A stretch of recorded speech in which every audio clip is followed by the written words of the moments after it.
Bueno, vamos a empezar entonces hoy con nuestra clase martes 2 de junio, que viene siendo nuestra última clase, porque ya la otra semana es la semana de finales. Entonces estábamos viendo en la sesión de ayer lo que es el recurso de casación y terminamos de analizar lo que eran las causales de casación. Vamos hoy para terminar con la casación a ver por qué razón se inadmite una casación, o sea, en qué eventos no es admisible una casación.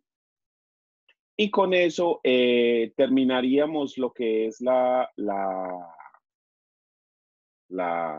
casación y ya pasamos al siguiente tema con el que vamos a terminar esta materia.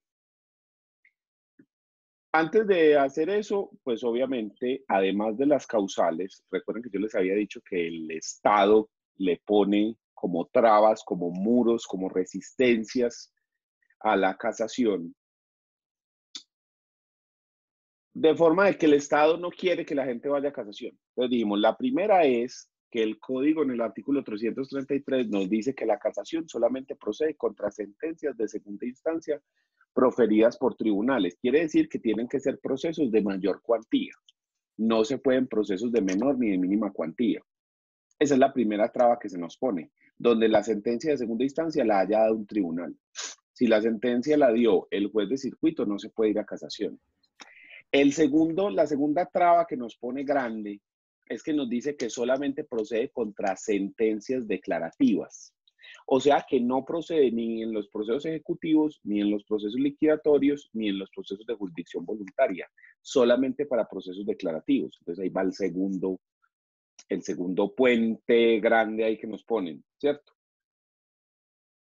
El tercero es que las causales que vimos, donde nos dice que solamente se puede solicitar la casación en la medida en la que usted logre demostrar que se ha dado alguna de las causales de casación, ¿sí? Y el otro punto que nos pone en el último es este que está regulado en el Código General, en el artículo 338, que es la cuantía para casar, donde se dice que si el proceso tiene contenido económico, deberá ser superior a 1.000 salarios mínimos legales mensuales vigentes para que se pueda solicitar la casación. O sea que prácticamente tiene que valer más de 900 millones de pesos el asunto para que usted pueda solicitar la casación. Si la cosa vale menos de esos 1.000 salarios mínimos, entonces no se puede solicitar la casación. Entonces miren que ahí tenemos otra traba grande, gigantesca, para los cuales se ha establecido ese monto enorme para poder llevar a cabo las casaciones. Entonces ese también es de tenerlo en cuenta, de que si se tiene contenido económico, pues estamos en presencia de otro muro gigante que es la de 1.000 salarios mínimos mensuales. Si el proceso no tiene contenido económico, por ejemplo, una afiliación, entonces en ese evento no tenemos que hacer referencia, no nos tenemos que fijar en este artículo 338, sino que simplemente nos fijamos en los otros, en las causales, que sea un proceso declarativo, etcétera, como el ejemplo que les doy, que es un proceso de filiación, donde se trata de establecer la filiación entre dos personas, ¿ya? Es decir, que una persona es padre de otra persona, ¿ya? O impugnar esa filiación también. Entonces, esa clase de procesos no tienen contenido económico, entonces usted no se va a fijar en lo que dice el artículo 338. O sea que este recurso está muy, muy, muy restringido. Solamente una minoría, pero chiquitísima, de procesos pueden llegar hasta la casación. Y ni falta que hace que se extienda más. Es un proceso que uno no quiere, que no gusta. Es muy lento, es muy difícil, o sea, no es un proceso para que esté abierto al público. Sí, digamos que está solamente disponible para unos casos muy concretos, muy específicos. Listo. Además de esa situación, vamos a mirar por qué razón, ya aparte a esto, se inadmite el recurso de casación. ¿ya? Que sería lo último que vamos a ver de la casación, y es este punto. Inadmisión del recurso de casación. Entonces, estas son las causales de inadmisión, las razones por las cuales no se admite el recurso de casación, y vamos a analizarlas de la siguiente forma. La primera, que dice si la providencia no es susceptible de casación, entonces ahí es donde nos tenemos que referir a lo que veníamos mencionando antes, a que el proceso debe ser un proceso declarativo, debe ser una sentencia proferida por el tribunal, debe ser de más de 1.000 salarios mínimos y se debe hacer por una de las causales mencionadas. Entonces, si no se encaja dentro de esta descripción que acabamos de decir, entonces la providencia no será susceptible del recurso de casación. ¿Ya? Entonces, la primera es identificar que esa providencia sí sea posible solicitar este recurso, si no, no es viable. ¿Ya? Específicamente estamos hablando de los procesos liquidatorios, ejecutivos, jurisdicción voluntaria, etc. Segundo, por ausencia de legitimación. ¿Qué se refiere a quien no haya apelado la sentencia de primera instancia cuando la sentencia de segunda sea confirmatoria? ¿Cómo así? Tenemos un caso en el que, por ejemplo,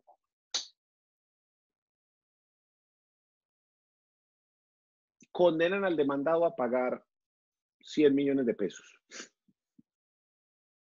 El demandado apela, pero yo, que soy el demandante, estoy conforme con eso. Estoy conforme con los 100 millones. Entonces no apelo. ¿Ya? Me quedo conforme. Yo acepto la decisión de los 100 millones. Pero el demandado apeló. El demandado apela y en la segunda instancia, el juez confirma la decisión. Es decir, dice, sí, estoy de acuerdo con el juez de primera instancia. El demandado tiene que pagar los 100 millones. Yo, como demandante, no puedo solicitar la casación de esa sentencia porque es que yo ya la acepté. En primera instancia, cuando el juez falló y dijo que el demandado tenía que pagar los 100 millones, yo como demandante no apelé, o sea que yo estaba conforme con esa decisión de que la otra persona me pagara los 100 millones. Yo estaba conforme, no apelé, la acepto. Entonces, si en segunda instancia vuelven y confirman esa decisión, yo ya no me puedo retirar porque es que yo ya había aceptado esa decisión. Entonces ya no puedo apelar. Esa es esa legitimación a la que se refiere. Que solamente se puede apelar si se hubiera revocado, si dicen, no, ya no van a pagarse los 100 millones, ahí sí, porque entonces ahí sí me estás cambiando las reglas. Pero si vos me volvés a dar lo mismo, me confirmás lo que se había dicho antes, y yo antes no había dicho nada, no tengo derecho a casar la decisión. ¿Listo? Entonces, por eso hablamos de que hay legitimación para proponer el recurso. Quien no haya apelado la sentencia de primera cuando la sentencia de segunda sea confirmatoria, o sea que se dijo lo mismo en la primera y en la segunda, pero usted en la primera no apeló, no dijo nada. ¿Ya? La tercera causal es muy fácil, que es por extemporaneidad. El recurso se propuso por fuera del término señalado por el Código General del Proceso para proponerlo. Nada pues aquí extraño, lo más fácil del mundo. ¿Ya? La cuarta es por no haberse pagado las copias necesarias para su cumplimiento. Y aquí es donde les tengo que recordar que no solo basta con que usted proponga el recurso en el momento adecuado, con que usted sustente el recurso, con que le admitan el recurso. Usted además debe pagar las expensas. Imagínense que usted se mete a Amazon y compra un libro, pero no paga el envío. Usted compró el libro, lo pagó enterito, pero no pagó el envío. ¿Cuándo le llega el libro? Nunca. ¿Ya? Entonces lo mismo ocurre aquí. Si a usted le conceden el recurso, pero usted no paga las expensas, eso nunca le va a llegar a la corte. Entonces, además de presentar el recurso en debida forma, además de sustentarlo como se debe pagar las expensas en el momento en el que se le exijan que sean pagadas. A usted el juez le dice, listo, a partir de tal día venga y pague. Y no es muy caro, o sea, es un envío, costará 20, 30, 40, 50.000 pesos enviar un documento, no vale más que eso. Póngale 100.000 pesos, póngale 200, póngale 1.000.000, póngale 10 millones de pesos que valgan las expensas. Estamos hablando de un proceso que vale más de 900 millones de pesos. Así costarán 10 millones de pesos las expensas. Eso es el 1% del valor. Pues páguelas, ¿sí? Pero no, le digo que valen 100, 150, 50.000, 20.000, dependiendo del proceso. Eso no es ni siquiera caro, pero hay que pagarlas. Si no las paga, le inadmiten el recurso. Es una de esas causales. Si usted no paga esos costos graves, entonces si usted no paga esas copias, si usted no paga esas expensas, no le admiten el recurso. Siempre acuérdese del ejemplo. Usted, además de comprar el libro en Amazon, tiene que pagar el envío. Si no paga el envío, no le llega nunca. Y el libro ya es suyo, usted ya lo pagó, pero ¿cómo le va a llegar? No. ¿Listo? ¿Qué otras formas de inadmisión hay o por qué otras razones se le inadmite? Porque no se reúnen los requisitos formales. Al igual que la demanda, la casación también tiene unos requisitos formales. En la casación se exige que se presente la demanda de casación por unos requisitos. Esos requisitos usted los encuentra específicamente, denme un segundo, en el artículo 344 de la demanda. En este artículo 344 usted encuentra los requisitos de la demanda de casación, ¿ya? Todos estos. Léalos, por favor, que le quedan ahí como tareas, leer estos requisitos. Si usted no presenta la demanda conforme a estos requisitos de casación, a esos requisitos formales, entonces estamos en presencia de esta razón para inadmitir, que no se reúnen los requisitos formales. Igual que ocurre con la admisión de la demanda. Miren que dentro de las causales de inadmisión de la demanda también está el no cumplimiento de los requisitos formales. Es igual, como esto también es una demanda, también la casación se presenta por una demanda, debe cumplir los requisitos. Si no se cumple, entonces ahí estamos. ¿Qué más tenemos acá? En la demanda se plantean cuestiones de hecho, de derecho, que no fueron invocadas en las instancias. Entonces volvemos al caso. Cambiémoslo ahora. Digamos un proceso de filiación o un proceso de declaración de unión marital de hecho o cualquier proceso. Cuando se da la sentencia de primera instancia, usted apela y usted dice las razones de la inconformidad. Entonces usted dice, yo no estoy de acuerdo porque las pruebas se valoraron de manera incorrecta, porque a mí me vulneraron el derecho, porque había una nulidad, en fin, cualquiera de las razones que haya para apelar. Entonces usted aduce esas razones. El juez en la segunda instancia, entonces, analiza las razones que usted dio, mira lo que pasó en la primera instancia y toma una decisión en la sentencia de segunda instancia. Usted no puede solicitar casación por algo diferente a lo que fue alegado en la primera y en la segunda instancia. Usted no puede introducir hechos nuevos, no puede introducir pruebas nuevas que no hayan sido analizadas ni en la primera ni en la segunda instancia. Usted no puede salir con una cuestión diferente a lo que se discutió en la primera y en la segunda, ¿sí? Porque si usted tenía alguna discusión, usted lo debió haber presentado en la primera instancia y si aparecen pruebas nuevas o cosas nuevas, reformar, adicionar o aclarar la demanda. O en la apelación, introducir esas circunstancias nuevas. Pero como usted no lo hizo, como usted dejó por fuera esas circunstancias nuevas, entonces no podrá ahora en la casación solicitar que se revisen esas cosas nuevas. ¿Ya? Entonces, esa es otra de estas causales que estamos viendo para inadmitir la demanda. Profe, una duda. ¿Y si es una Dígame. prueba sobreviniente que vino después de la sentencia? Esa revisión, ¿cierto? Sí, ahí tendríamos que hablar de revisión, no de Ah, casación, sí, porque sí. mire que la primera causal de revisión implica que aparece información nueva que usted no había tenido, ¿sí? Entonces ahí ya es otra, eso ya es otra cuestión diferente, ya se analiza por Ah, otro sí, lado, sí, sí. porque Gracias. las causales de casación hablan de que lo que se hizo dentro del proceso está mal. Y si hay algo que no estaba dentro del proceso, pues cómo se pudo haber obrado bien o mal si ni siquiera estaba dentro del proceso.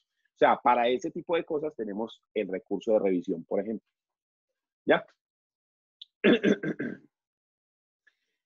La siguiente, existe identidad esencial del caso con jurisprudencia reiterada de la Corte, salvo que el recurrente demuestre la necesidad de variar su sentido. En Colombia opera la famosa doctrina legal probable o precedente judicial obligatorio. ¿Cómo funciona ese precedente judicial obligatorio? Que existen tres decisiones en un mismo sentido. Y a partir de ese momento, de esas tres decisiones en un mismo sentido, los jueces están obligados a seguir el precedente judicial, a fallar de la misma forma, a dar la misma sentencia. Para que un juez se aparte del precedente, debe justificar las razones por las cuales se aparta de ese precedente. Debe decir por qué causa, motivo, razón o circunstancia se va a alejar de lo que ya estaba trazado, de lo que ya se había dicho cómo se debía resolver. Entonces, si su caso ya había sido resuelto, si su caso tiene un precedente judicial, ya se sabe cómo se va a fallar, no hay lugar a casación porque ese precedente es claro. Solo podrá haber lugar a que se dé la casación si el recurrente logra demostrar por qué razón se debe alejar el juez del precedente, por qué el juez cometió un error precisamente al aplicar ese precedente, porque es que para esa situación en concreto no se debía haber aplicado. Profe, Pero si eso fuese le al revés, corresponde al recurrente. ¿Cómo? y si fuese al revés, que más bien el juez no falló conforme a ese precedente judicial y yo me doy cuenta que existe el precedente y no lo aplicó, también puedo acasar por eso. Claro, porque ahí estamos hablando de un error de derecho, ¿sí? Un error de derecho, en el cual había un precedente y el juez no lo aplicó y ese precedente se había vuelto obligatorio. ¿Ya? Prácticamente hoy estamos hablando de la causal primera, que es el error de derecho directo, ¿sí? Había un precedente que decía que había que fallar de esa forma y el juez no lo hizo. Entonces ahí estamos bien. Y también tenemos aquí los errores procesales aducidos no existen o, dado el caso, fueron saneados o no afectaron las garantías de las partes ni comportan una lesión grave o relevante del ordenamiento. Hombre, que no se hizo una notificación, pero después se saneó. Ya, si eso se saneó, ya no hay lugar a casación, eso ya está libre. ¿Ya? O no hubo los tales errores que la persona aduce. La persona dice, no, es que no se me notificó, pero como que no, mira la notificación aquí, ya, no hay nada que hacer. Ya, jodido. Entonces, esto es básicamente que el error o la circunstancia que el recurrente aduce no es cierta, o ya se saneó, o no era importante, era una cosa mínima, que si bien ocurrió un error dentro del proceso, pues fue una cosa mínima que no generó efectos perniciosos a las partes. Simplemente fue un problema de orden, un problema pendejo, pues que no tuvo ninguna importancia. Yo les doy un ejemplo de esto. Aunque no sería el caso porque es un proceso declarativo, pero pues se me ocurre esto. Dentro de los procesos liquidatorios, como las sucesiones, ¿cómo funciona este proceso? El proceso liquidatorio funciona así.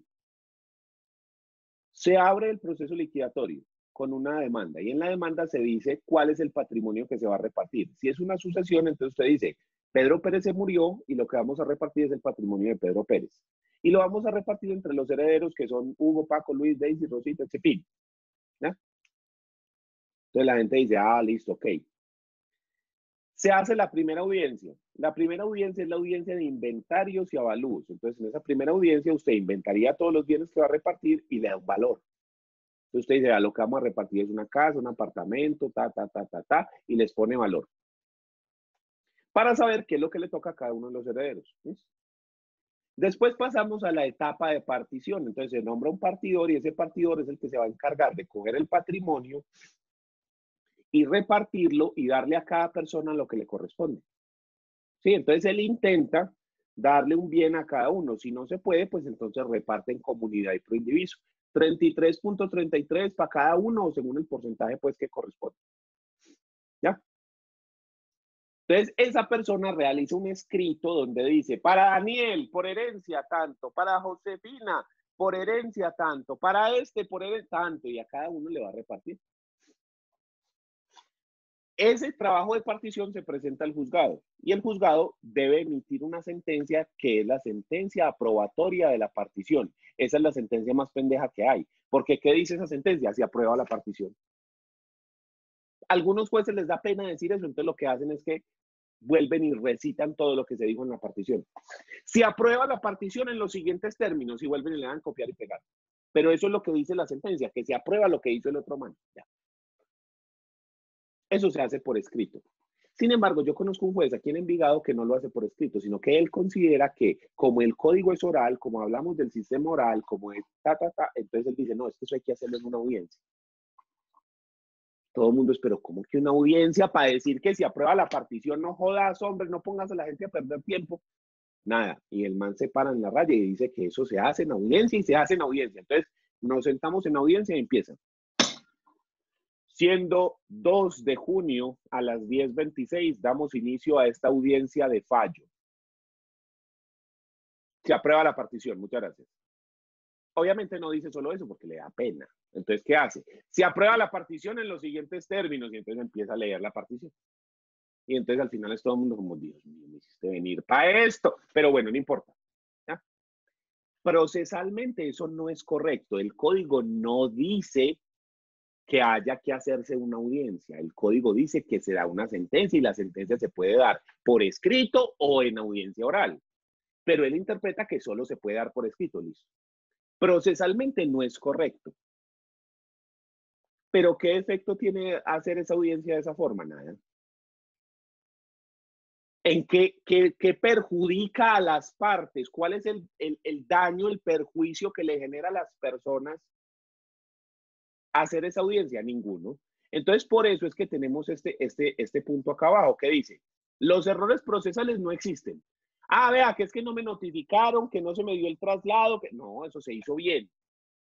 Dado el caso, fueron saneados. Ah, no se le notificó, pero después se saneó y ya sí se le notificó en la forma que era.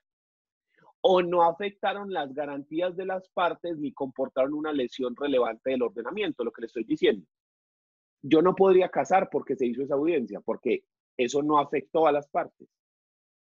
Se hizo lo mismo. ¿En qué las afectó? Que los pusieron a perder tiempo, pero de resto no los afectó. El resultado del proceso, la interpretación del derecho, la solución del conflicto, no se ve disminuida, no se ve cambiada porque el juez diga, vengan, háganme el favor todos y escúchenme. No. Eso no afecta a las partes. Entonces, esos son los errores que no son relevantes, ¿ya? Y por último, la última causal es que no es evidente la transgresión del ordenamiento jurídico en detrimento del recurrente. O sea, que el error que usted aduce no es evidente, es un error de derecho mínimo. Mínimo. Como lo que ocurre que el divorcio es una expresión que se utiliza solamente para el divorcio civil, pero para el matrimonio religioso, la expresión que se utiliza es cesación de efectos civiles. Es igual, el proceso es el mismo, son las mismas causales, tienen los mismos efectos. ¿Cuál es la diferencia? Que tienen diferente nombre. Entonces, el hecho de que el juez trate a un matrimonio católico con el tema de divorcio y que decrete el divorcio, ¿eso genera un efecto relevante? No, porque es que es lo mismo. O sea, se entiende que lo que el juez quiere decir es una cesación de efectos civiles. Eso no tiene la mayor importancia. Simplemente es un error ahí de la figura, pero no tiene ninguna importancia porque las causales son las mismas, la regulación jurídica es exactamente las mismas normas, todo es igualito, solo cambia la definición de la figura. Entonces usted no podría casar porque decretaron el divorcio en un matrimonio religioso cuando debió haber sido una cesación de efectos civiles. No, porque eso es lo mismo. ¿Ya? Entonces, para que tengamos en cuenta eso, esas son entonces todas las causales o las razones por las cuales se inadmitiría el recurso de casación. Tenemos todas estas que están acá. Estas causales, ¿de dónde salieron? Nos tenemos que remitir al Código General del Proceso, específicamente en el artículo 342, dice la admisión del recurso, ¿ya? Y en el 346 está la inadmisión de la demanda de casación.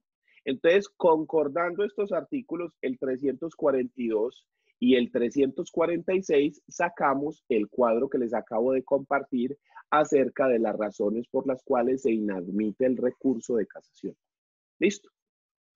Entonces, ya es cuestión de que ustedes lean los artículos referentes a la casación, porque ya aquí vamos a dar por terminado este tema de casación y por lo tanto también vamos a dar por terminado el tema de los recursos o medios de impugnación dentro del derecho civil, comercial y de familia. ¿Quién tiene alguna duda?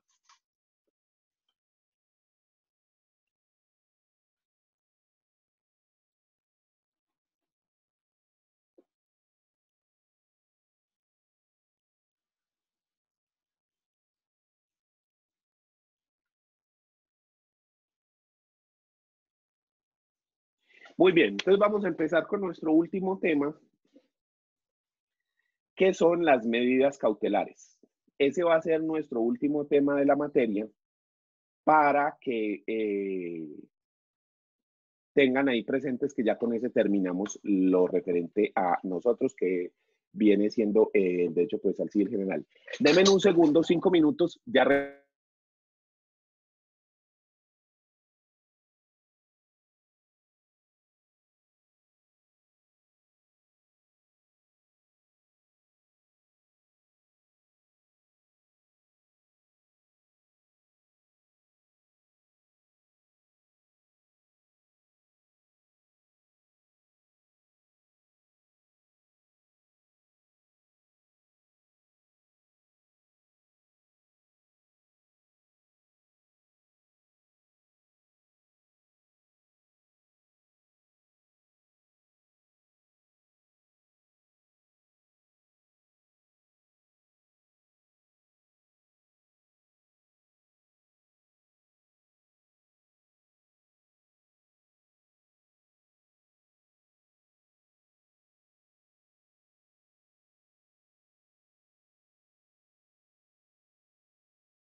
listo, ya, qué pena con ustedes. Muy bien, entonces, como les dije, vamos a continuar con el tema, terminando pues ya este tema de los recursos, y vamos a hablar ahora de las medidas cautelares. Ese es nuestro nuevo tema de medidas cautelares. Las medidas cautelares están reguladas en el Código General del Proceso. En el libro cuarto, que es el de las medidas cautelares, que está después del libro de los procesos. ¿Ya? El libro tercero es el de los procesos, que tiene en los procesos declarativos en la sección primera, los procesos ejecutivos en la sección segunda, los procesos liquidatorios en la sección tercera y los procesos de jurisdicción voluntaria en la cuarta. Y aquí vamos a hablar del libro cuarto, que es el de las medidas cautelares, que solamente tiene una sección, que es la sección primera, que habla de las medidas cautelares en los procesos civiles, comerciales, de familia y agrarios. Antes de eso, dejemos claro que dentro del derecho en general se habla de medidas cautelares de dos formas. Hago un cuadrito aquí.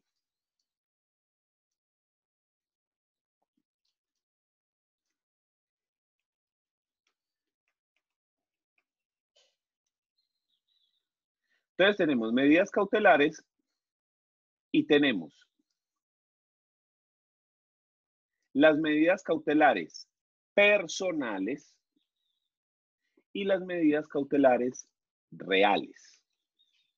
Las medidas cautelares personales son aquellas que se dan sobre las personas y las medidas cautelares reales son aquellas que se dan sobre las cosas. ¿Ya? Tenemos dos tipos de medidas cautelares. ¿Qué es una medida cautelar? Es, como su nombre lo indica, una medida, una actuación que se toma para garantizar los resultados del proceso y evitar que el proceso al final se dé la sentencia, pero que no se pueda cumplir porque el demandado dolosamente realizó alguna actuación. Ejemplo,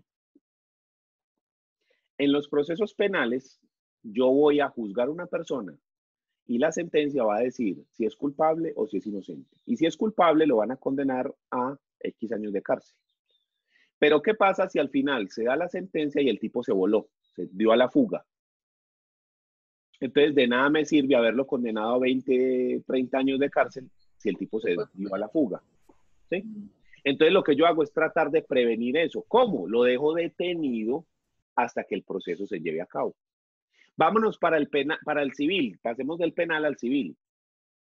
Tenemos un proceso ejecutivo y la idea sería que ese proceso ejecutivo, cuando termine, sea que yo le pagué efectivamente la obligación que estaba siendo cobrada al acreedor. ¿Sí? Para eso sirve el proceso ejecutivo, para cobrar una obligación que se debe. Entonces, si al final digo yo, listo, embargue la casa del demandado, la vamos a rematar en pública subasta y con eso vamos a pagar el bien. Y resulta que el tipo ya la vendió la casa y se marraneó la plata. Entonces, ¿cómo le doy cumplimiento a eso? ¿Ya? Entonces, para evitar esas circunstancias, las medidas cautelares se dan o se solicitan para que el juez decrete unas medidas, de ahí su nombre, para evitar resultados dañinos que no puedan dar cumplimiento a la sentencia. Eso es una medida cautelar. Dentro del derecho civil, solamente tenemos medidas cautelares reales. ¿Cuáles son esas medidas cautelares dentro del derecho civil? Tenemos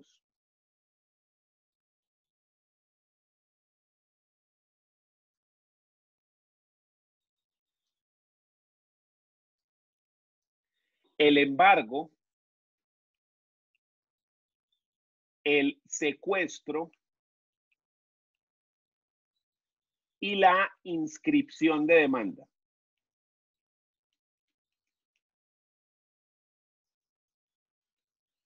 Esas son las tres medidas cautelares reales que se dan dentro del derecho civil: embargo, secuestro e inscripción de demanda.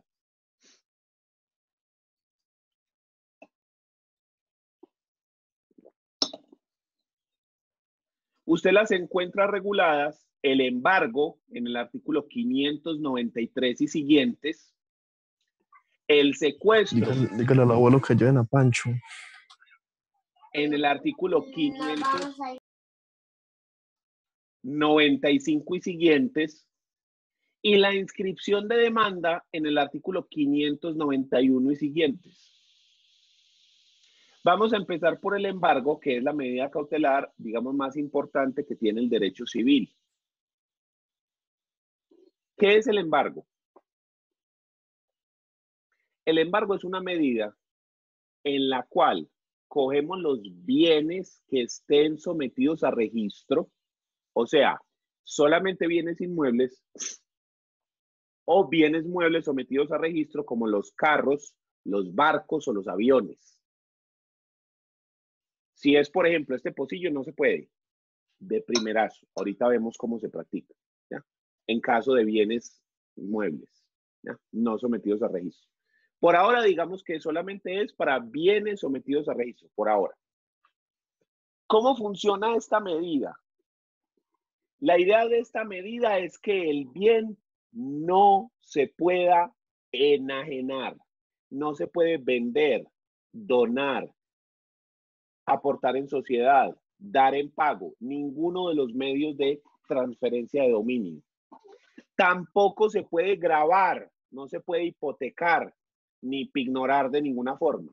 Es decir, el bien, una vez que está embargado, queda como suspendido en el tiempo, congelado.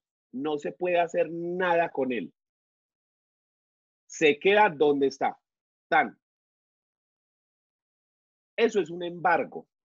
La idea del embargo es eso, sacar del comercio un bien.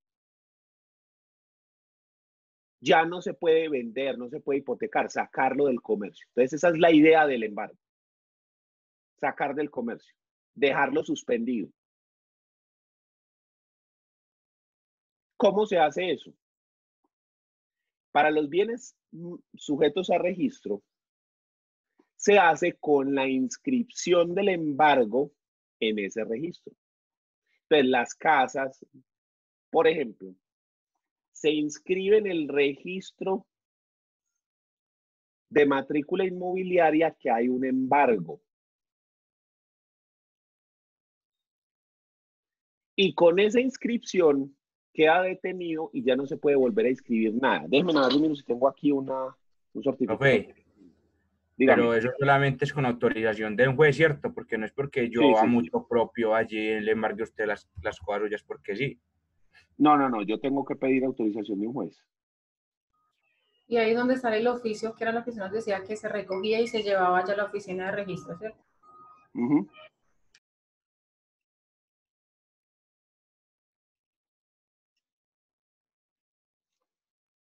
Denme un segundo, yo miro si acá.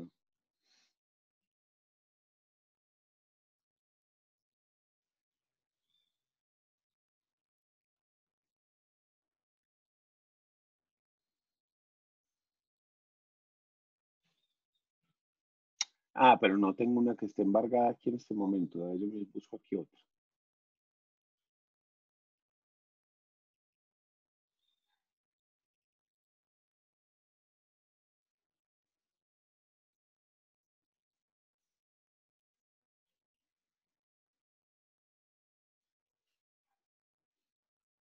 Hágala acá. Aquí sí la tengo.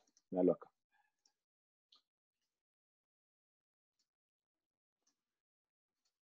Entonces, vea, esto es un certificado de tradición y libertad. Aquí dice el bien, este es el número de matrícula inmobiliaria, véalo acá arriba. Con esto se identifica el bien, 001576065. Y acá dice, Berlinderos en la escritura pública número ¿sí? Pero básicamente nos estamos refiriendo es que esto es un predio tipo urbano que queda en la carrera 29, número 29A, número 39 Sur, 29, urbanización El Embrujo, etapa 1, casa tipo A2 exteriores, ¿ya? Entonces, acá, estas son las actuaciones en las que dicen toda la historia del bien. Entonces, mire que aquí hay una hipoteca abierta, ¿sí? Aquí hay una constitución de propiedad horizontal cuando se hizo la urbanización. aquí hay una compraventa, ¿ya?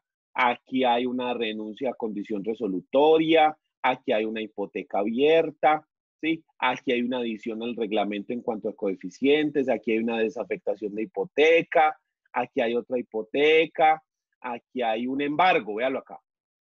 Entonces, aquí dice, el 30 de mayo de 1997, el Juzgado Segundo Civil Municipal de Envigado expidió un embargo ejecutivo 401. Entonces, a partir de esta anotación, no se puede hacer nada hasta que se cancele y se levante el embargo. Y miren acá abajo, que es la anotación 10, que efectivamente es la cancelación del embargo.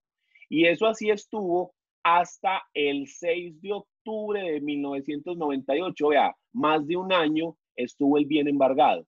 Del 30 de mayo del 97 al 6 de octubre del 98, sobre este bien no se pudo hacer nada hasta que este juzgado canceló el embargo, ¿sí?, que se había realizado sobre esta casa, vea, ¿ya? Entonces, lo que hace el embargo es evitar que se pueda registrar una compraventa, donación, una hipoteca, cualquier cosa. Saca del comercio el bien. Así es como funciona el embargo.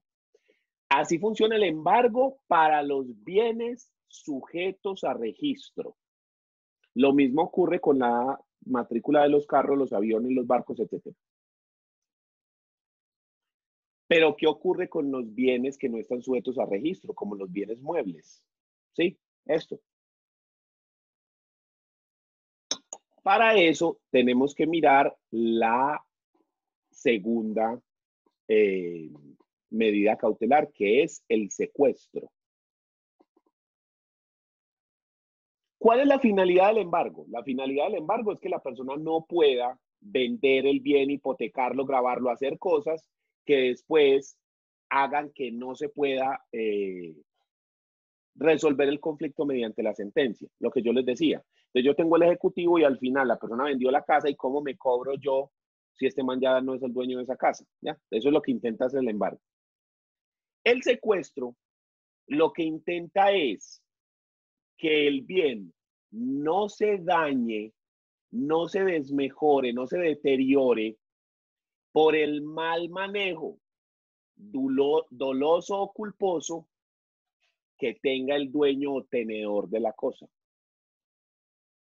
Porque si yo sé que a mí me van a embargar el carro, si yo sé que me lo van a quitar, yo podría chocar el carro, rayarlo, desvalijarlo, le quito las cosas de valor y que se lleven de coco. Entonces, para evitar que haya esos deterioros o que simplemente yo le deje de parar bolas y lo deje al sol y al agua y me importe un pepino lo que pase con el carro, entonces lo que se hace es que se secuestra el bien. Es decir, que se le quita la tenencia del bien al propietario o a la persona que lo tenga, se le quita la tenencia y se le entrega a un secuestre que se va a encargar de mantener el bien en el mismo estado en el que se lo encontraron. Entonces, él se encarga de hacerle mantenimiento, de mantener bien el carro, de cambiarle las llantas, de mantenerlo lavadito, de mantenerlo bien, tal cual como se lo entregaron. No se va a desmejorar en nada. No va a llegar a desvalijarlo nadie porque la persona se encarga y se compromete a mantener el bien como se lo entregaron. Entonces, la idea del secuestro es quitarle la tenencia del bien a la persona para que no se pueda deteriorar a lo largo del proceso. Y una vez que en el juzgado hayan determinado qué es lo que se va a hacer con el bien, pues entonces el secuestre simplemente lo entrega, lo pone a disposición del juzgado para que se haga lo que se dijo. Hombre, que se va a rematar, listo, aquí está para que lo rematen. Ah, no, que se le entrega esto, mírelo aquí. Pues. Ese es el secuestro. ¿Por qué razón digo que para saber cómo se embargan las cosas que no están sujetas a registro tenemos que ver el secuestro? Porque ¿cómo hago yo para sacar del comercio esto que no está registrado en ninguna parte? Se lo tengo que quitar al dueño, lo tengo que secuestrar para que el dueño no pueda ir a una prendería, por ejemplo, y decir, vea, ¿cuánto me dan por este vaso? ¿Ya? Porque como esto no está registrado, la venta de esto no requiere ninguna formalidad, simplemente requiere que se entregue la cosa. Entonces, ¿yo cómo evito eso? Quitándole la tenencia y así de esa forma la persona no puede negociar el vaso porque no lo tiene, ¿ya?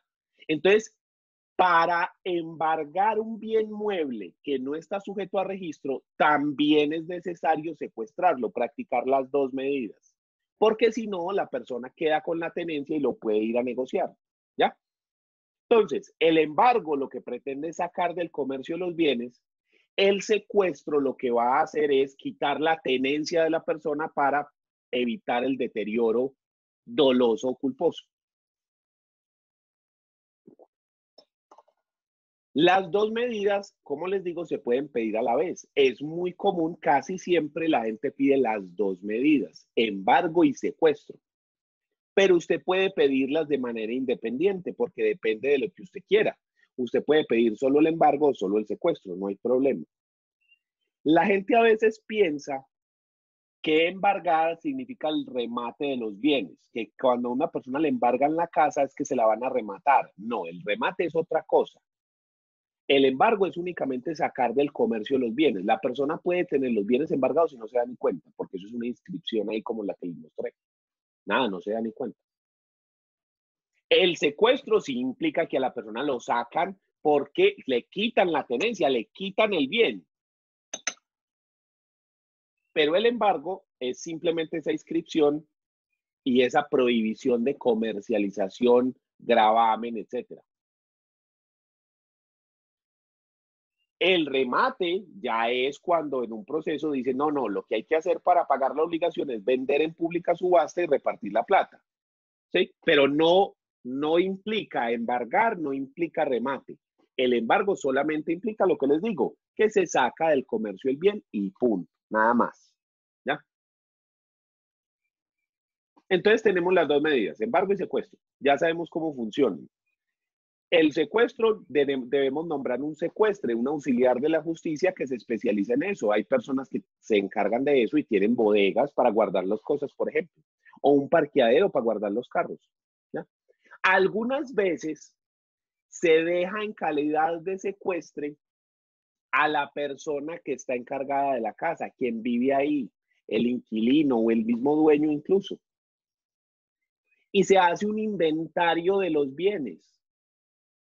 Y se le prohíbe y ya sería un delito incluso si la persona, pese a eso, sale y vende las cosas o las deja deteriorar. ¿Ya? Entonces, eso pasa sobre todo cuando se van a embargar, digamos, negocios que si traemos a otra persona puede deteriorar el negocio, porque ese negocio tiene una forma de manejarse que solamente lo conoce el dueño o la persona que lo opera, y que si hacemos ese cambio repentino y tenemos un nuevo administrador, pues eso puede antes deteriorar más el negocio. Entonces lo que se hace es dejar a la persona manejando el negocio, pero lo que sí, todo queda inventariado hasta el último peso y cualquier acto, entonces ya nos podemos meter incluso en términos del derecho penal. El embargo y el secuestro son medidas cautelares que solo son posibles en los procesos ejecutivos o en los procesos liquidatorios. No se puede solicitar embargo ni secuestro en procesos declarativos. No es posible. Solamente es posible en procesos liquidatorios y en procesos ejecutivos. Entonces, si yo estoy demandando en un proceso declarativo, que son los más comunes, que son de los que más hay, ¿qué hago? ¿Cómo me protejo? ¿Qué medida cautelar puedo solicitar? En ese evento, entonces, yo puedo solicitar la medida cautelar que nos queda faltando, que es la inscripción de demanda. Pero esa medida de inscripción de demanda solo tiene efectos, esta sí, solo tiene efectos para los bienes sujetos a registro. No hay forma de hacer inscripción de demanda para bienes muebles que no estén sujetos a registro. Ese solamente funciona para los bienes sujetos a registro. ¿ya? Bienes muebles sujetos a registro o bienes inmuebles sujetos a registro. De resto no funciona. Profe, ¿una empresa o un negocio se puede considerar un bien sometido a registro por lo de Cámara de Comercio o eso no entra ahí? Sí, Sí, también. Una claro. empresa. El dinero, si está en un banco, está sometido a un registro por parte del banco, ¿ya? Ya. Las acciones, ¿ya? Incluso algunos derechos que están registrados están sometidos a registro. Entonces, solamente procede para esos. ¿Y qué es lo que hace la inscripción de la demanda? Que se hace una inscripción en el certificado de tradición y libertad, se inscribe y se dice, este bien está siendo disputado en el proceso tal. Esa inscripción no saca del comercio los bienes. Esa inscripción es una advertencia a que cualquier actuación que se haga después, porque usted lo puede vender, lo puede hipotecar, aportar en sociedad, dar en pago, todo. Pero cualquier actuación que usted haga después, tiene que someterse a lo que se decida en ese proceso. Entonces usted compra esa propiedad y después en el proceso resulta que el tipo ya no es el dueño de eso, usted perdió la propiedad que había comprado. Y de malas. Ya usted se encargará de resolver con la persona que le vendió. ¿Ya? Pero no hay derecho de retención ni hay nada, porque se hizo una advertencia pública en el registro que cualquier actuación futura debe respetar lo que se diga en el juzgado en el proceso tal. ¿Cuál es el efecto real de una inscripción de demanda? Prácticamente se vuelve como un embargo. Porque una vez que alguien ve que eso tiene una inscripción de demanda, nadie va a querer asumir el riesgo de comprar o prestar plata en hipoteca o recibir un bien que tiene ese problema, porque sabe que si después en un futuro dentro de ese proceso se pierde el bien, usted se lo lleva al carajo, porque se le hizo la advertencia por escrito. Entonces, en la vida real eso funciona igual que un embargo. Un bien tiene una inscripción de demanda y ya nadie lo quiere comprar, ni hipotecar, ni nada.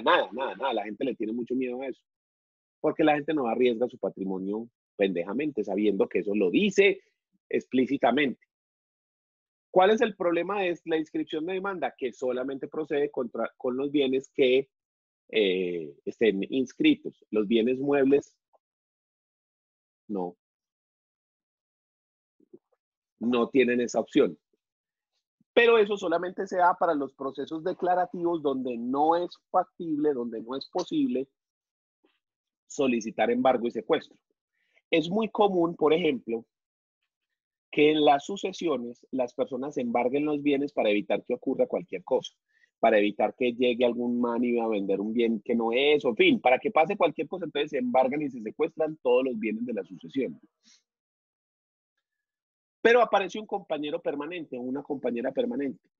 Entonces llega ese compañero y dice, vea, es que mi difunta esposa que dejó esa plata era mi compañera permanente. Entonces yo quiero reclamar lo que me corresponde a mí por liquidación de la sociedad conyugal. Entonces la persona primero tiene que demandar en el proceso declarativo de unión marital de hecho.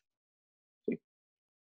Dentro de ese proceso declarativo la persona puede solicitar que se haga inscripción de demanda porque dice, después resulta que yo hago el proceso y cuando yo ya lo termine y vaya a liquidar la sociedad conyugal, ya no hay bienes. Entonces, para evitar eso, más bien solicito que se inscriba la demanda donde se diga que se está tramitando este proceso y que de dárseme la razón, yo entro a ser heredero y entro a ser, cónyuge supérstite y tendría derecho sobre esos bienes. Entonces, para que usted lo tenga presente. ¿Sí? Recuerde que en el proceso declarativo de unión marital lo único que yo voy a discutir es si son o no son compañeros permanentes, pero eso tiene unas consecuencias.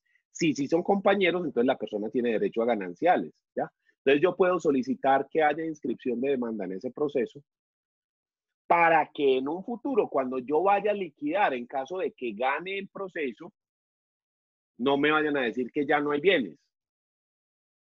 Entonces se solicita la inscripción de demanda. La persona, ¿por qué no puede embargar? Porque ese es un proceso declarativo y el embargo es solamente para procesos liquidatorios o procesos ejecutivos. solamente para esos dos.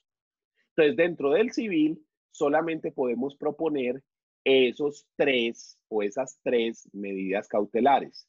Les recuerdo, el embargo que está en el artículo 593 y siguientes, el secuestro que está en el artículo 595 y siguientes, y la inscripción de demanda que está en el artículo 591. Esas son los tres modalidades de medidas cautelares que existen dentro del proceso civil. Sin embargo, el Código General del Proceso introdujo unas nuevas que se llaman medidas cautelares innominadas. Innominadas de que no tienen nombre. Y están reguladas en el artículo 590, numeral 1.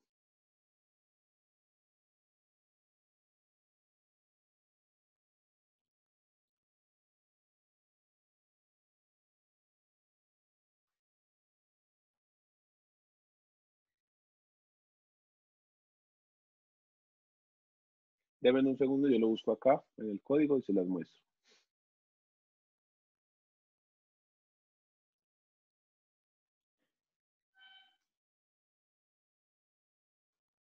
Perdón, no es numeral 1, sino parágrafo 1, parágrafo primero. Disculpen ahí.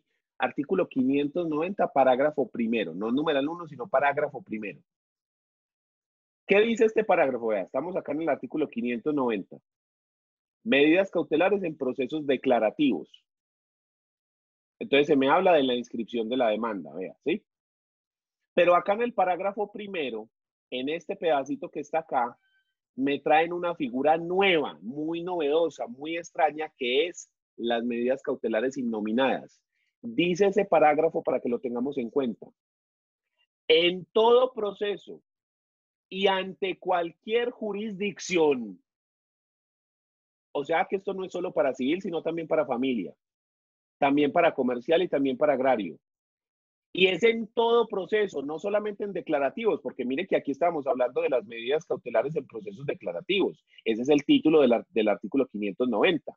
Pero acá en el parágrafo me dice que en todos los procesos, es decir, liquidatorios, declarativos, ejecutivos, jurisdicción voluntaria y de cualquier jurisdicción, cuando se solicite la práctica de medidas cautelares, se podrá acudir directamente. Ah, perdón, ese no es el que le estaba leyendo. Discúlpeme. Discúlpenme, ese no es. Ese no es el de las medidas cautelares innominadas. Qué pena. Déjenme un segundo, yo lo busco que se basa en esto. Qué pena.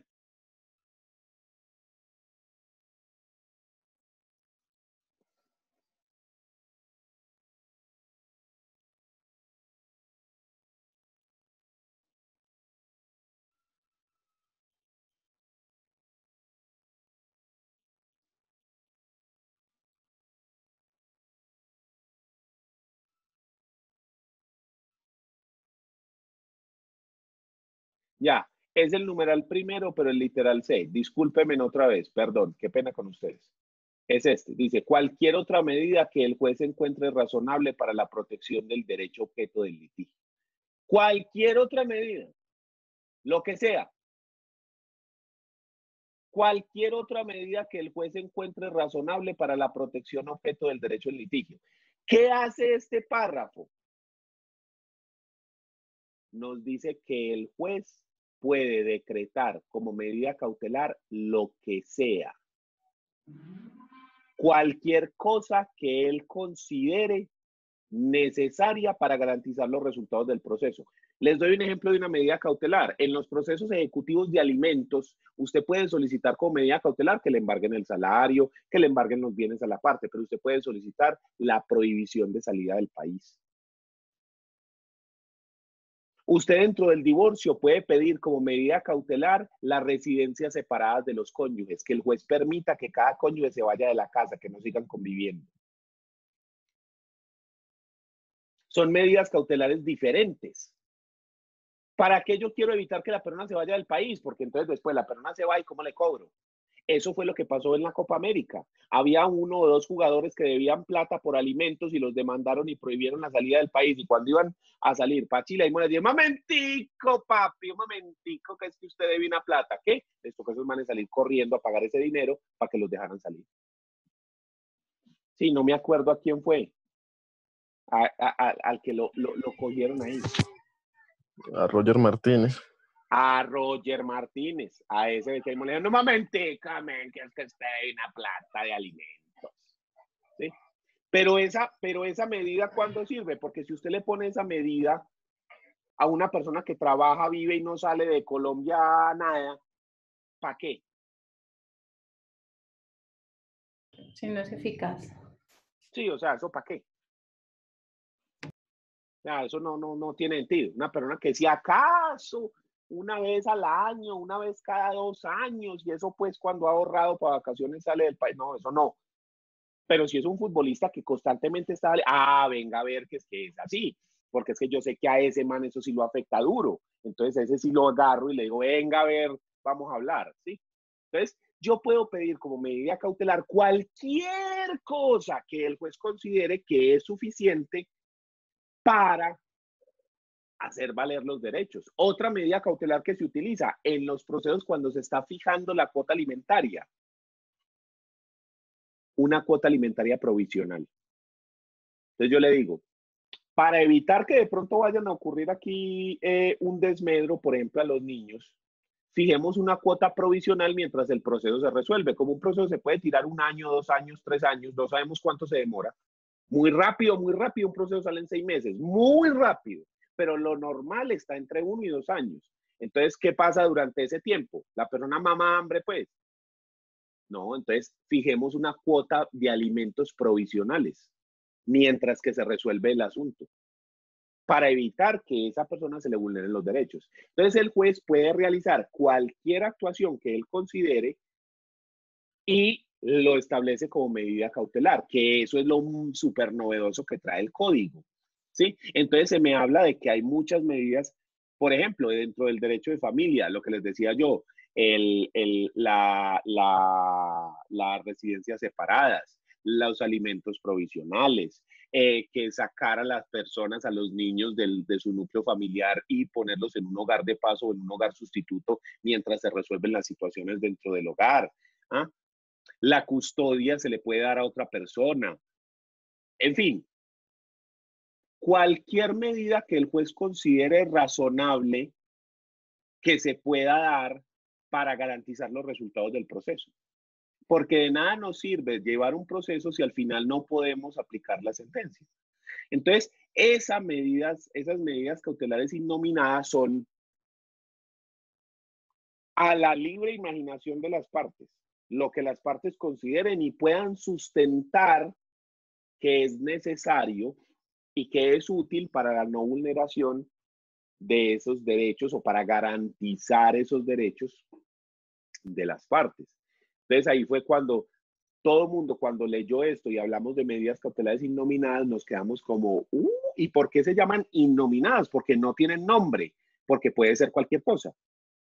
¿Sí? No es como el embargo, que es una cosa, el secuestro, que es una cosa, la inscripción es una cosa, es innominado. Y lo más curioso es que las innominadas nos damos cuenta de que pueden ser reales o pueden ser personales, porque les dije que la prohibición de salida del país, eso es una medida cautelar personal, porque cae sobre la persona, ¿sí? Restringe la libertad de la persona. Entonces, en civil no podemos, dice el principio, no podemos coartar la libertad de las personas. Las deudas civiles no dan cárcel. No dan cárcel, pero sí podemos restringir la libertad, por ejemplo, la libertad de locomoción y evitar que una persona salga si debe alimentos, por ejemplo. O sacar a una persona de su casa. Uno en un proceso de violencia intrafamiliar y de divorcio puede solicitar que una persona sea removida del hogar porque esa persona es violenta y que lo echen de su propia casa, porque pone en peligro la vida y el desarrollo del cónyuge y de los hijos, por ejemplo. Profe, Entonces, bajo este artículo 590, ¿está amparado lo de la retención de salarios o hay otro artículo que es el que habla de del embargo de los eso salarios? es el embargo, eso es un Está embargo. bajo este artículo. O sea, esto es lo que ampara esa medida, la retención de salarios. Sí, no, el embargo, el artículo 593, el que habla del embargo. ¿Sí? Ah, dentro del embargo están los salarios. Sí, porque es que usted no es que se los retienen, es que se los embargan. O sea, que usted no se los pueden dar, porque si usted se los dan, se los mama en cositas.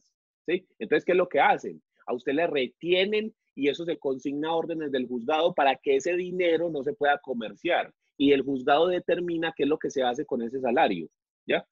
Entonces, si por ejemplo la persona debe alimentos, lo que hace el juzgado es que le dice a la empresa que no le puede entregar una parte del salario a la persona, porque esa parte del salario está embargada, no puede comerciarse, la saca del comercio.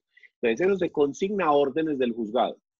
Y dependiendo de lo que se decida en el proceso, el juzgado ya toma la decisión de entregar ese dinero al demandante o devolvérselo a la persona.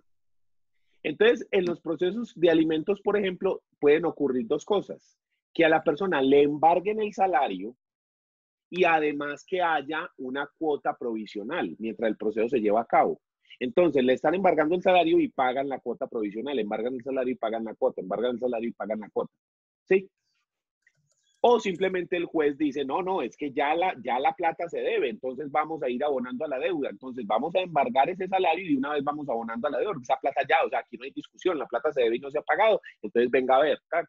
¿Y qué pasa cuando ya se paga la deuda? Entonces ya, aunque le sigan depositando, ya el juzgado dice, un momentico, ya no se le puede entregar más, ya hay que devolver esa plata al dueño.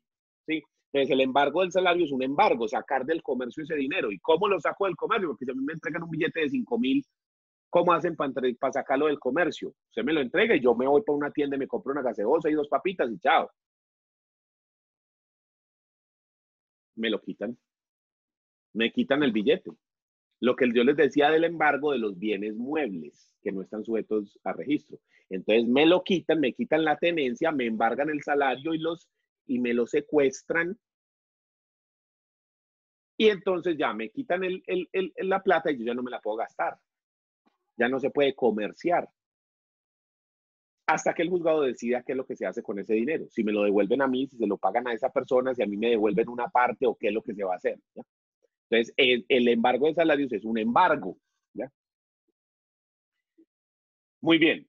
Entonces, ahí tenemos las medidas cautelares normales, digamos las nominadas, que son embargo, secuestro, inscripción de demanda.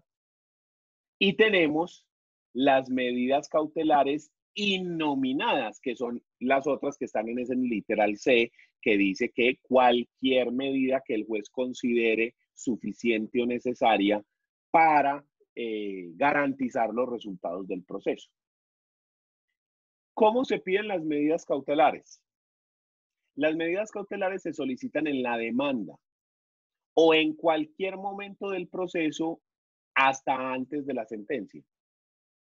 Generalmente se hacen en la demanda, pero usted lo puede solicitar en cualquier momento. El juez, cuando recibe la solicitud, saca un auto donde decide si las acepta o no las acepta. Entonces, cuando un juez acepta una medida, la decreta, dice decreta el embargo. Entonces, lo primero que hacemos es, se solicita con la demanda o con un memorial en cualquier momento del proceso hasta antes de la sentencia. Solamente las puede decretar el demandante. El demandado no puede solicitar medidas cautelares, porque la idea de la medida cautelar es garantizar los resultados del proceso para el demandante. ¿Qué necesitaría el demandado para presentar medidas cautelares? Presentar una demanda de reconvención y en esa demanda pedir medidas cautelares.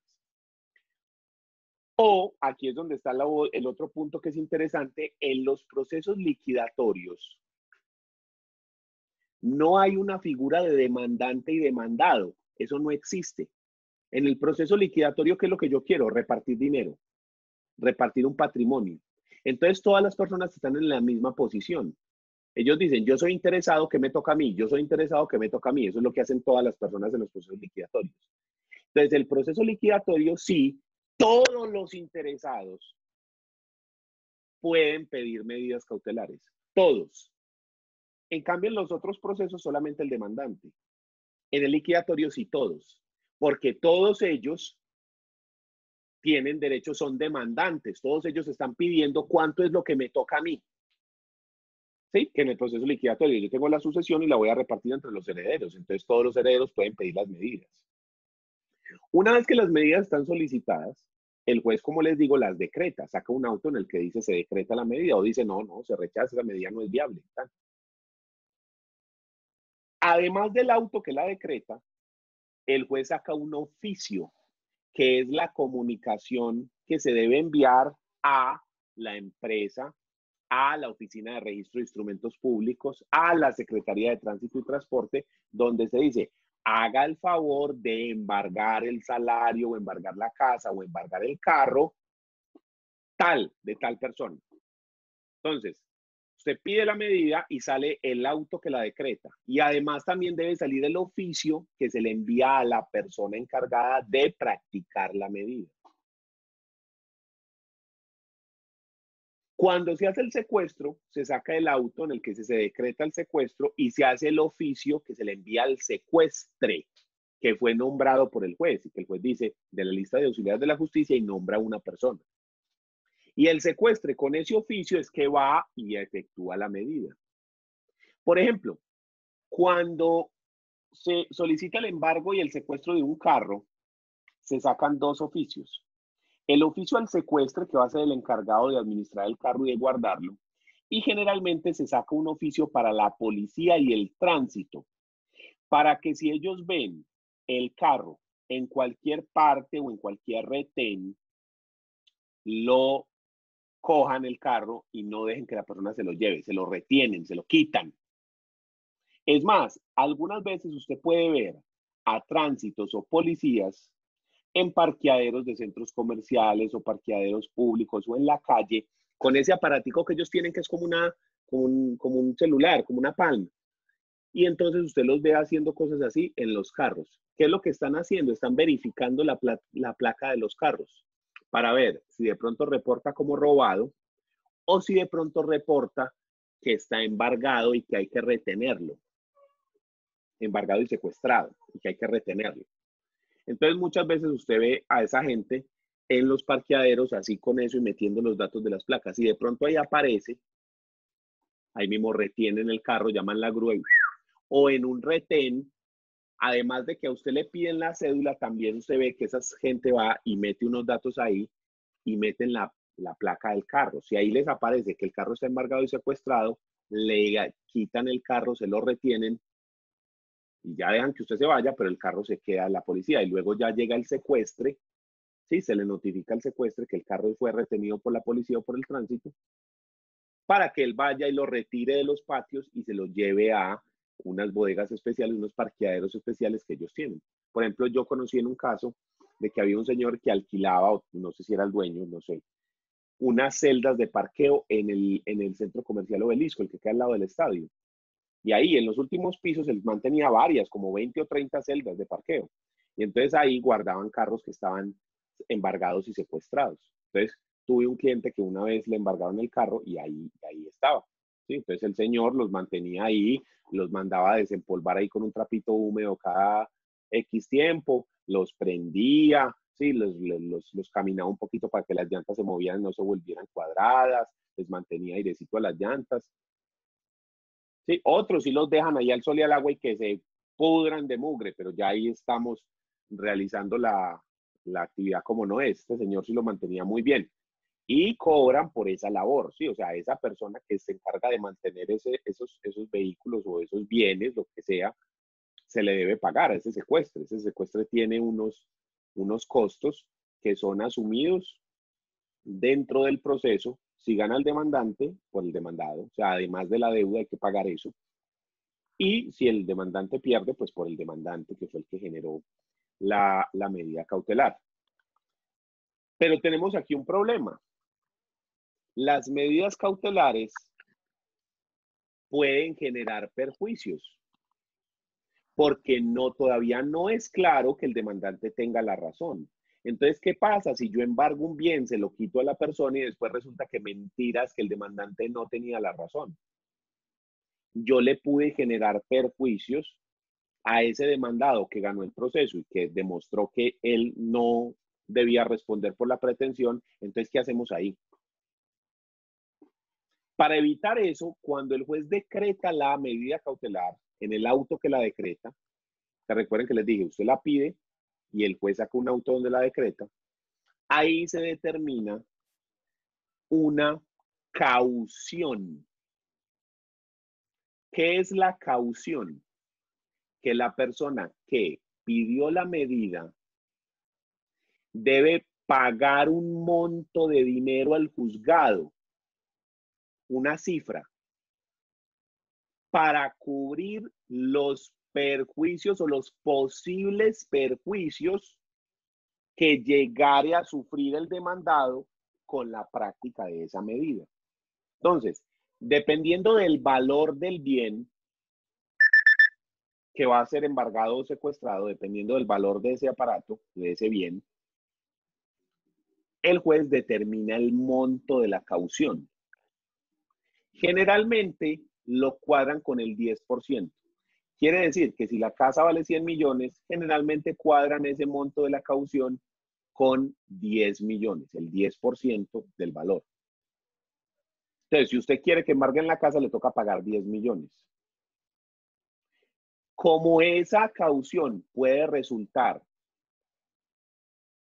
en una pared, en un límite a que usted pueda practicar las medidas cautelares, entonces existen unas cosas que son las pólizas. Usted puede ir con una compañía aseguradora y la compañía le expide una póliza por el monto de esa caución. ¿Sí? Si usted pierde el proceso, si usted le genera algún perjuicio, la aseguradora paga la póliza. Y entonces a usted lo ponen a pagar un monto de dinero, ya no los 10 millones, sino un monto más pequeño, pero hay que pagárselo a la aseguradora para que ellos garanticen esa caución por 10 millones o 20 millones o lo que sea que el juez haya decretado.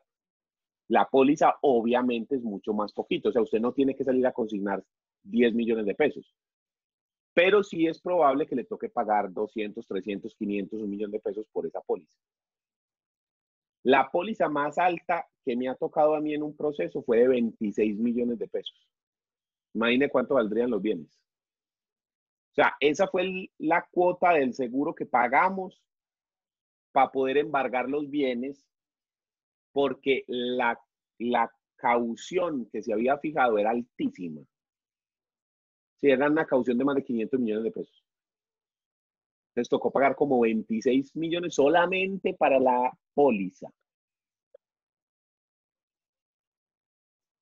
Entonces, ahí está. Profe, y si uno gana el Dígame. proceso, le devuelven la caución. Ojo, le devuelven nada, mangos. Es como pagarle el seguro de su carro, men. Cuando usted paga el seguro de su carro, ¿usted qué es lo que está pagando? Pero Usted digamos, paga a Colseguros, ¿por qué?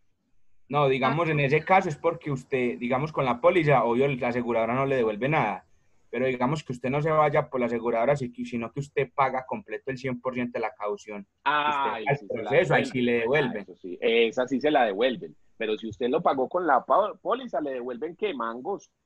Nada, ¿por qué? Cuando usted paga el carro, ¿qué es lo que hace? Cuando paga la póliza del carro, Sura le dice, vea, yo le voy a cubrir el valor del carro y el valor por tantos millones, si ocurre un accidente, si usted ocurre un y le dice, vea, por un año yo le voy a cobrar 3 millones de pesos. Entonces, si usted paga 3 millones, Sura se compromete a que le responde por el carro y por tanta plata y todas esas cosas que trae Sura, ¿cierto? ¿Qué pasa si al año no pasó nada? Nada, ya se acabó y ya le toca pagar a usted otros 3 para el otro año. Es lo mismo ocurre con esas pólizas.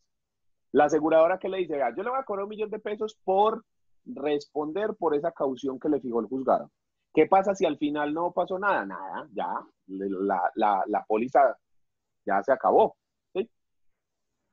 Pero si usted pagó la plata al juzgado, usted consignó los 10 o los 20 o los 30 o la plata que el juzgado haya decretado de caución, y se termina el proceso, entonces usted le puede solicitar al juzgado que le devuelva ese dinero, porque esa plata queda en la cuenta del juzgado congelada por si ocurre algo. Entonces, al final, si no pasó nada, se devuelve. Entonces, ahí sí. Se la devuelven porque no pasó nada. ¿Quién controla o audita esas cuentas de los juzgados? Nadie. Esas cuentas son del banco... Popular. ¿Es Agrario. el Banco Popular o es el Banco Agrario? No me acuerdo. Por tradición. Bueno, es uno de los dos. No va ahora Es ya uno de los dos, que es un banco del Estado, pues, que es un banco de Colombia, ¿ya? No de Bancolombia, no, un banco del Estado colombiano, ¿ya? No es un banco de un privado, ¿sí? Entonces, eso está controlado por la superfinanciera, que son las que regula los bancos y además, pues, tiene el respaldo del Estado. Si la plata se pierde, el Estado la tiene que pagar hasta el último peso, con intereses y con de todo, ¿cierto? Pero eso digamos que es muy seguro porque al fin y al cabo es una entidad financiera que es del Estado, pero es una entidad financiera que está regulada por unas normas especiales y por la superfinanciera, y además tiene el respaldo del Estado, porque si usted le pagó al juzgado tanta plata y usted tiene los recibos de consignación y todo, el juzgado le tiene que responder a usted hasta por el último peso. Que mire qué es lo que pasa con los salarios. A usted le sacan el salario, pero el salario no se lo consignan al demandante, el salario se lo consignan al juzgado. Ese pedazo del salario lo consignan al juzgado y ya el juzgado emite como una especie de cheque, ¿sí? Que se llama un título, para que el demandado vaya y reclame al banco esa plata, por ejemplo, con los alimentos. Pero ¿y qué pasa si ya el proceso se acabó y ya se pagó la deuda? Entonces ya a esa persona no le entregan ni un título más. Si le entregan 1.000 pesos hay que devolverle a la persona. Y entonces ya le devuelven a la persona lo que sobre, ¿ya? Esos son los famosos remanentes. ¿Qué ocurre en los procesos ejecutivos? Se dice que el patrimonio es la prenda general de los acreedores. Quiere decir que si yo soy acreedor de Duan, yo me puedo cobrar mis acreencias, mis deudas con el patrimonio de Duan. Entonces, Duan en su patrimonio tiene una casa. Yo me voy a cobrar la deuda que él tiene conmigo con esa casa. ¿Cómo? La casa vale 300 millones y Duan me debe a mí 200. Entonces, yo embargo la casa para que él no pueda hacer huevonaditas raras, ¿sí? Y luego le solicito al juez que remate esa casa, que la venda en pública subasta. Y en pública subasta, la casa se vende en 280 millones de pesos. Entonces yo digo, listo, señor juez. Duan me debía a mí 200, a ver dónde están. Entonces me pagan a mí los 200, quedaron 80. ¿Qué pasa con esos 80 que quedaron? Se le entregan a Duan, eso es lo que sobró, el remanente. ¿Ya? Entonces, por eso se habla de remanentes. Es más, ese remanente también se puede embargar. Entonces, si aparece otro acreedor, él puede decir, un momentico, yo solicito embargo del remanente. Es decir, de lo que sobró lo voy a embargar, porque es que a mí también me debe. Entonces resulta que ese segundo acreedor se le deben 50. Entonces llega el juzgado y dice, ok, teníamos 80 de sobrante, pero eso también se embargó. Entonces, de esos 80 sacamos 50 para pagarle a este man. ¿Cuánto quedó? 30, ve a Duan. Aquí está el resto. Profe, eso que uno escucha nombrar a veces que exceso de embargos o de medidas cautelares. Digamos, yo tengo 5 inmuebles y fácilmente solo con 2 se podría garantizar la deuda y la persona me quiso embargar los 5 inmuebles. ¿Qué es lo que se ha dicho? Que usted puede embargar hasta el doble de la deuda, ¿ya? Entonces, si Duan me debía 200 millones, yo puedo embargar hasta 400 millones para pagarme lo que se me debe. Pero ¿qué pasa si Duan es Julio Mario Santo Domingo? ¿Sí? Entonces yo le embargo todo lo que tiene Julio Mario Santo Domingo, le embargo el avión, los carros, las empresas, las acciones, o sea, ¿cuántos miles de millones de pesos hay ahí? O sea, yo solamente con 1 o 2 bienes eso era suficiente. Yo no tenía por qué embargar, por ejemplo, el avión que vale 50 millones de dólares. Si lo que se deben son 400. Pues, ¿sí? Entonces, ¿qué es lo que se hace? Si es un solo bien, si la persona tiene un solo bien, ahí sí es muy difícil porque ¿cómo más me cobro yo la creencia si no es con ese bien? Sí, así el bien valga más. Entonces, ahí, graves. Pero si hay varios bienes, con uno solo basta. O sea, ya más de eso, embargar todo sería un exceso en la medida. Porque yo, ¿por qué razón le voy a embargar la casa y el carro si solo con la casa ya la casa vale más del doble de la deuda? ¿Para qué estoy embargando el carro? ¿Sí? ¿O para qué estoy embargando el carro y el local? O sea, solo con uno de esos bienes es suficiente. Profe, Entonces, hay en... Dígame.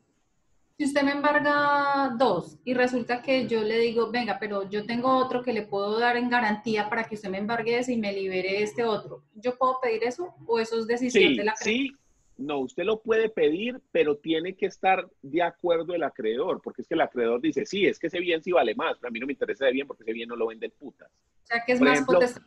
una finca en una zona bien caliente de Colombia, y usted dice, uy, sí, esa finca debe valer un billetal porque son muchas hectáreas, pero venda pues esa finca.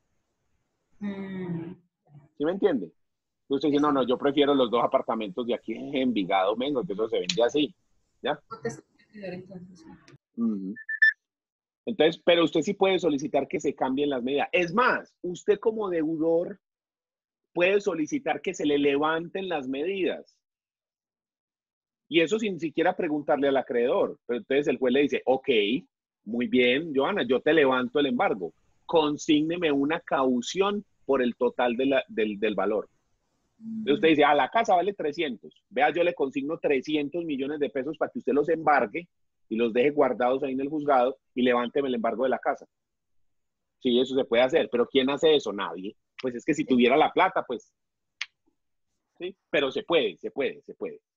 Porque muchas veces las personas pueden negociar. Entonces usted, por ejemplo, es dueña de un lote, sí, le embargan el lote. Usted dice, uy, no, venga, ¿cuánto vale por cuánto me están embargando? A 200 millones están, porque es que usted pensaba construir en ese lote una unidad, vender los apartamentos y ahí usted se va a sacar 1.000 o 2.000 o 3.000 millones de pesos y usted debía nada más 300 o 400. Entonces usted prefiere pagar esa plata y hacer todo el proyecto a que por ese embargo le obstaculicen el proyecto y ya usted se deja de ganar la plata. Entonces, de pronto, por el comercio, por las movidas que tiene la gente, resulta más viable hacer solicitar el levantamiento de las medidas, pero pagando esa caución, pagando el equivalente a, ¿ya?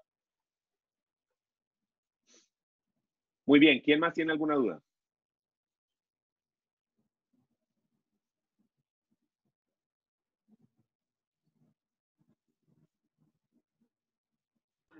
Profe, ya no es pregunta. Yo hice una cosita de lo que usted nos dejó ayer como de opcional, si queríamos plantearlo. Dígamelo. ¿Se lo digo acá? Uy. Sí, no, pero espéreme un segundito. ¿Alguien más tiene alguna duda? Profe, el examen es el martes, ¿cierto? Sí, señor. Bueno, profe, muchas gracias por Igual todo. yo les aviso. Que esté muy bien, muchas gracias por Bueno, todo. entonces vamos a dar por finalizada esta sesión y por finalizada la materia de procesal civil general. A partir de este momento se acaba la materia, les queda como tarea leer los artículos de las medidas cautelares, que ya les dije cuáles eran.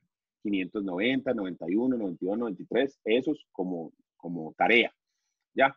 El final lo haremos entonces la otra semana, el martes, de la misma forma en la que hemos hecho todos los exámenes por IVA interactiva, selección múltiple, etcétera, y podrán revisar las respuestas al día siguiente. O sea, se presenta al final y a los 8 días, a los 24 horas, pueden revisar las respuestas. Inmediatamente presentado el examen, pues yo voy a pasar las notas al sistema y entonces ahí les aparece si ganó, si perdió la materia, pues supongo que la ganan todos, porque si a estas alturas usted necesita más de un 4 para ganar, ¿sí? Y si necesita más de 5, pues no se ponga con huevonadas, porque aun cuando yo les suba y le regale el final y se lo ponga en 5, si usted necesitaba 5,5, no va a ganar la materia. Entonces, si usted ya hizo las cuentas y necesita más de 5, cancele. O sea, es que eso es estúpido, ¿ya? Y sigamos siendo amigos en el sentido de que no me empiece a pedir la otra semana que le suba 1 décima, que le suba 2 décimas, que le suba 3 décimas, porque yo soy supremamente mala gente con eso. Así que quédese con una buena imagen mía ¿sí? Y no como, ay, este profesor tan pelle que no me quiso subir punto no sé cuántas milésimas. No. No. No, no, ¿listo?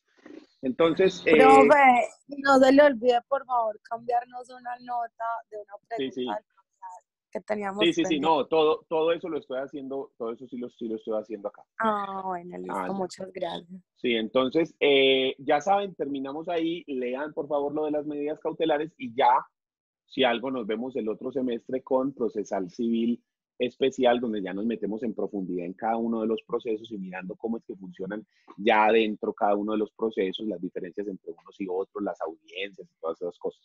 Acá era la visión más general de esta materia.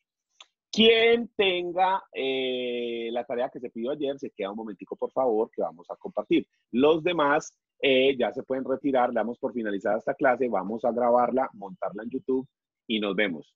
Que estén muy bien y se cuidan, muchachos. Chao, profe, gracias. No, profe, muchas gracias. Hasta luego, profesor, gracias. Chao, que estén bien.